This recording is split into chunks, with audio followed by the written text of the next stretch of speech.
All right, flip it to the next topic. It is not a crystal ball necessarily, right? This is not a crystal ball, but this is a prediction.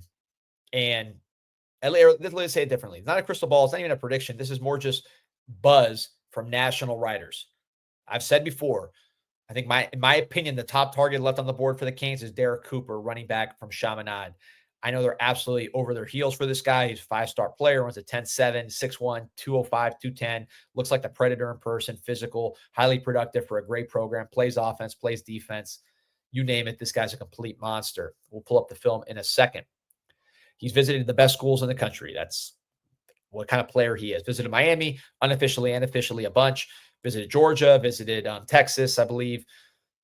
Florida State, not quite one of those top schools in the country, but he was there as well. So, he's all over the place. And this weekend was at Ohio State, which if you're, worried about top schools, they just won the national championship. They just had 2 running backs drafted in the second round. They're a pretty impressive option. I mean, let's be real about it, as much as we hate the Buckeyes.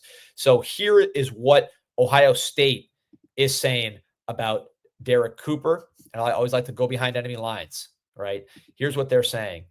Said Ohio State wanted to add either Savion Hitter, who, I can't imagine too many better players than him, or Derek Cooper to favor Aki, someone who Miami actually recruited and had on campus, who's since committed to Ohio State in this recruiting class. So trying to pair favor Aki with one of those other two. They hosted Cooper for an official visit over the weekend. From a pure visit standpoint, when you hear stuff like that, the hedging starts. It went really well. Cooper and his family like what Buckeyes have to offer: football, development, academic support, staff culture, and so on. I'm sure it was great. They won the national championship. It's going to be an impressive visit. There's also long been a thought that the preference for Cooper and those close to him that he would leave home for college, meaning Georgia and OSU, were in a more favorable position than Miami. I'm not sure about that, but that's what these guys have been saying. Where I'm not feeling so great about things right now, and again, this is Ohio State talking, is that in speaking with sources, I think this recruitment is going to become an NIL recruitment. And I don't see Ohio State or Georgia being the top bidder in this recruitment from what I am told. Now, the Buckeyes and Bulldogs both have quote-unquote competitive offers for a running back of Cooper's caliber at the high school ranks. But with what I am told, the Hurricanes have in front of the Cooper camp, and with this becoming the italicized factor in the race, I would pick the U as of now for the talented backs. Let's call that a crystal ball from Ohio State side of things, if you want to call it that, a prediction. I've been saying from the beginning, I think Cooper lands in Miami. I think there's a lot of reasons for that. I think first one, if you look at Ohio State had 2 running backs get drafted high, right? They had probably their best running back duo they've had in a long, long time. So Ohio State has a great football pitch. I'm not trying to diminish that. Georgia, I think less than they've had in the past because their running game was so bad. And Etienne probably got drafted lower than he should have. But I think here, the football pitch to a Cooper is, we just had, all these schools that you're after, the best running game of all the schools that you're looking at was Miami last year. That's a fact. You can just look at the stats. We're number 5 in the nation in yards per carry, number 2 in P4 next to Notre Dame.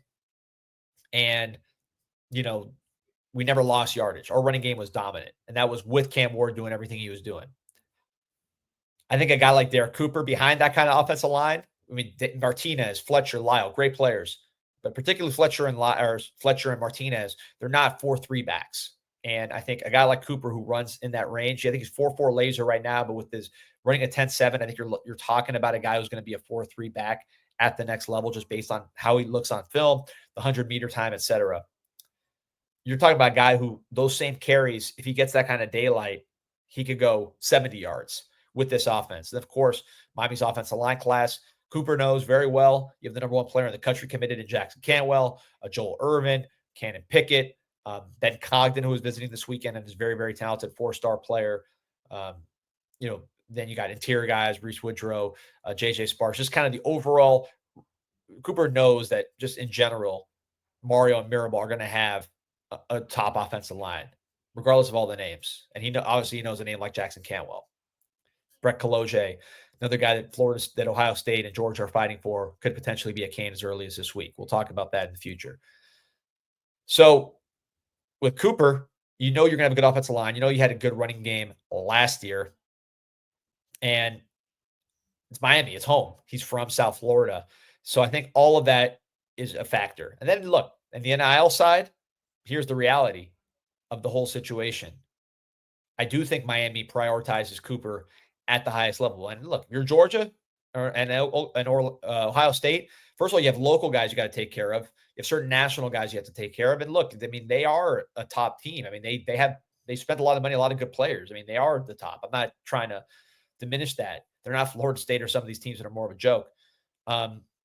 But in terms of who needs this guy the most, I think Miami probably does. It's not just a want, it's a need. You have to keep these South Florida five stars home. I think Derek Cooper, I think most would agree, is the most talented player in South Florida this year. Calvin Russell, very high upside. Jason Lopez, I think he's going to be a future superstar personally. But I mean, if you're just breaking it down, I think the guy in South Florida this year, most would agree. And if you just look at the recruiting attention, I think it matches, is a Derek Cooper. So this is an absolute need for the Miami Hurricanes. I'll pull up his highlights while I'm talking about him because, talk about how fast he is and how much he just runs by guys. Might as well take a look. This is what I'm talking about here with Derek Cooper, who, by the way, I think he'd be absolutely elite on defense too. But look at this. So see him break a tackle. This is against St. Thomas, pretty good program there in Pitbull Stadium. Dale, look at the speed. 10.7 speed, track star, verified every single way. I mean, the speed could not be more legit.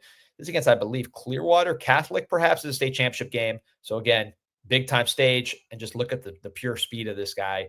I think it's just a fit. He's not going to get hit in the backfield for the Miami Hurricanes, so he doesn't have to be one of these super slippery guys who's breaking a million tackles in the backfield because Miami does not have tackles for loss. This is a guy that you give him a runway to, which Miami creates runways, and then boom, this is what he does with the runway. 60, 70-yard touchdown. So I think the fit on the football side is good. Albert's saying facts. When Georgia and Ohio State talk about a recruit in Miami is close, they bring up NIL. Cooper's a lock. Yeah, I feel very good. Again, this is a guy I felt good about for a while as a Miami Hurricane. I think it makes a lot of sense from a football standpoint. And then look, I think Miami's going to prioritize him. Nick Isaac saying all publicity is good publicity. I agree. When you talk about, when everybody's talking about how rich you are, it's pretty good publicity. But they're not going to overpay for everybody. There's certain guys that I think deserve a lot of money, and this is one of them. You see him blocking a kick. NFL comp for Coop, great question. I not thought about that. Yeah, let's see, an NFL comp for Derek Cooper. I'm going to have to let me look at a list here as I think about this one. It'd be a big back with straight line speed. Wyman Wells, talk about Willis McGahee, who was definitely a big back with elite speed. I think he probably had a little more power, McGahee, than Cooper. But you know what? Honestly, it's not a bad comparison. That's one of the better comparisons I've heard. Bijan Robinson, Trey Kendricks is saying that one. That's someone, Texas is after this guy. I think Bijan Robinson might have had a little bit more side to side than Cooper. Cooper might have some more pure track speed when he puts his foot in the ground and just explodes. Look at him on defense, man. I think this guy'd be an all-world type safety.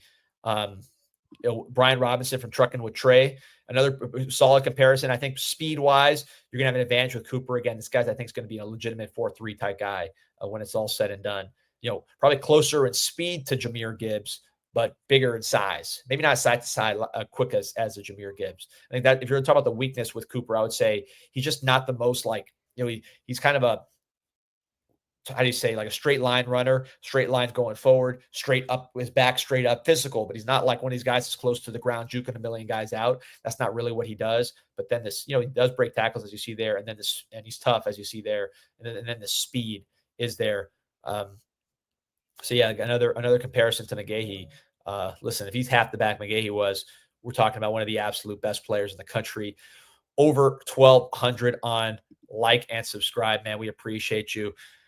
Another productive guy. I mean, all the guys we talked about here today have been highly productive players and have been, just very talented. Lamar Miller is a guy that I could see some comparison just in terms from a size speed standpoint. I think that Cooper probably has a little more just toughness than Lamar Miller. Lamar Miller wasn't out there playing linebacker. He was a big guy, but Lamar Miller wasn't playing linebacker like that and making plays like that.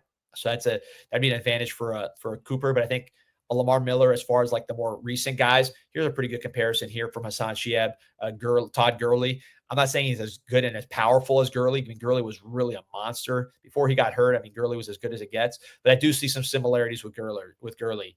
I think that is a great comparison. Austrian Empire says, hey, D-Money, talk to Islas. See if they're interested in opening up a location at the Brightline Miami Station Dining Pavilion. Yeah, that just opened. I will talk to them about that at Islas Canarias. That's actually where I work. I'll probably be there later today at the Bright Line station. So if you're out there, look out for me. Shout out. But yeah, look at this guy running inside. A lot of discussion about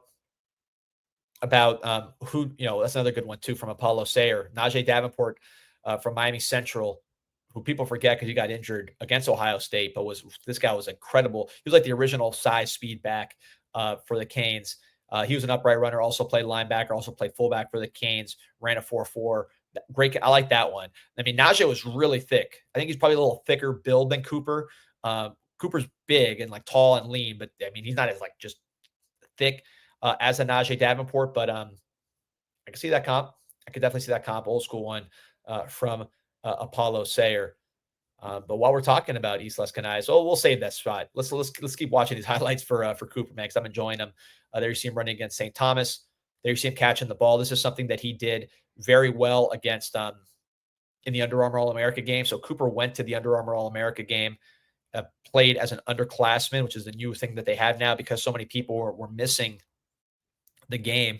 You can say Thomas there. So many people were missing that game just for injury or just to protect themselves or because they were early enrolling. Some people were already practicing with their teams that were in bowl games or playoff games. So because of that, the Under Armour game, which used to only feature guys about to get to college, seniors, they decided to start taking underclassmen. Jordan Campbell, linebacker commit, played well there. Jackson Cantwell played there. Some other guys, but Cooper is one that when you watch him in that game, not only did he look very good in that game, he also caught passes. And I think that's something that you see a little bit on this, but he does have that ability to catch. You see him playing linebacker. This is where I think he could be like all world, but everybody wants to play offense. What can you do? Questions about Cooper that we're getting or about the running back position in general is how do you think it shakes out? Javion Mallory visited this past weekend. He's saying all the right things, but he had visited Alabama the weekend before. Jay Lamar visited before that, had a great visit. Jay Lamar, top 10 back out of Colquitt County, Georgia. He is a major target. He visited Georgia this past week. So Mallory was here. Last weekend, Mallory was in Alabama. Jay Lamar was in Miami. This weekend, Javion Mallory was a 4-star commitment from West Boca. He was in Miami this weekend. Jay Lamar then was at Georgia. Question is, who ends up being our second back in the class if we get a Derek Cooper, who I think his spot is reserved? Do we stay with Mallory, who committed to us but took a visit that we didn't love to Alabama? Do we go with Jay Lamar, who's an extremely physically gifted back from Colquitt County, top 10 back in the country, to pair with Derek Cooper, probably giving us the most electrifying group of players at that position that we've had in a long time? We'll see. I mean, again, I've always gotten a lot of Jay Lamar buzz. I've not gotten the follow-up buzz since he visited Georgia, but I know there was a lot of buzz there coming out of his visit, talking to sources. He's an extremely talented player. He has family, or I don't know if they're actual cousins or like what we call Cuban cousins in our world, but just kind of just close friend. But he's really tight with Nikar and Kamal Bonner from Moultrie, Georgia, Colquitt County, Georgia, same town, both on the Canes. Kamal Bonner, linebacker that we just got from NC State as a portal kid. Nikar, 4-star wide receiver, top 75 overall prospect a couple of years ago, who was a receiver for the Canes. So there's some ties to Jay Lamar. Mallory's the local kid. Mallory's already committed. We'll see how that visit went with Jay Lamar in Georgia, but I could see a Jay Lamar in this class. So here, Jacob. So this is a comparison I've seen, and he's not crazy with this one. He says it's not going to be a popular statement. I get it, but he kind of reminds me of Lorenzo Lingard out of high school. Another upright runner, a lot of guy with a lot of speed, another highly rated guy. I think they're rated pretty much identically. So I will say this: you're not out of line there, Jacob, with that comp. I see the upright running. I see the just kind of the pure speed. I think they both ran 10.7 in high school, so the speed part was there. I will say the difference is having seen in person both of these guys, stood right next to both. I would say that there's more size with Derek Cooper. Lingard was billed as a bigger back, but then when you see him in person, he just wasn't like he wasn't that big. Like he had like very, very skinny legs for whatever reason. He just didn't look big in person. He looked bigger on film than he did in person. Cooper, I've seen in person. I know he's been weighed and measured and all that kind of stuff that they do at these camps. He's one of the more highly evaluated players in the country. But I think just looking at him, he's bigger. he's bigger than Lorenzo Lingard. So we'll see with that. So that's the Derek Cooper story.